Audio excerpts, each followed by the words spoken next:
Another earnings story that we're tracking here this morning, Marriott out with better than expected quarterly results and a boost to its full year forecast as it benefits from pent up travel demand. Shares right now as we begin trading are up by about 3%, well 2.4%, we'll round that off too.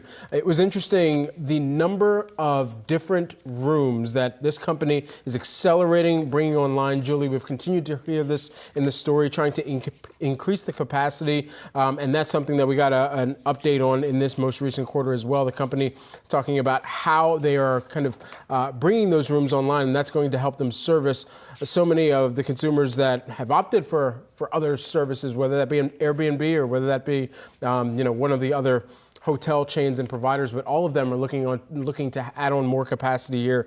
As I'm just thumbing through my notes, trying to find that exact figure for you. We'll circle back to it. Let me bring you into the chat here. Yeah, I'll bring you some other figures here. Revenue per available room, RevPAR as they call it in the industry, up 34%. And so that's a positive number for Marriott. Something else that is interesting about Marriott that I saw pointed out in some of the coverage this morning is the U.S. tends to lead other markets internationally. In other words, the recovery here happening, and then we'll see also recovery happening in other parts of the globe. I was just looking, Marriott gets about 75% of its revenue here in the U.S.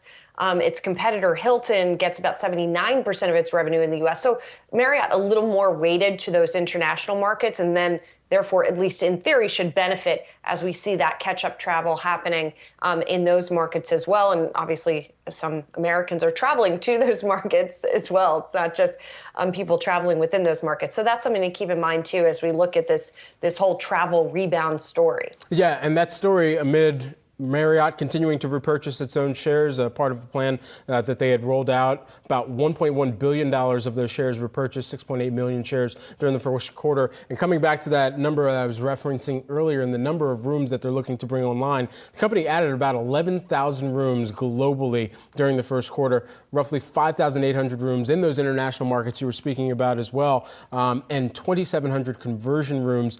The pipeline here that they're trying to get to as well, the pipeline that they have totals more than 3,050 properties, approximately 502,000 rooms. So a lot of construction, a lot of development that they are looking to bring online, about 200,000 of those currently in construction right now. Yeah, they're really trying to take advantage of that, obviously.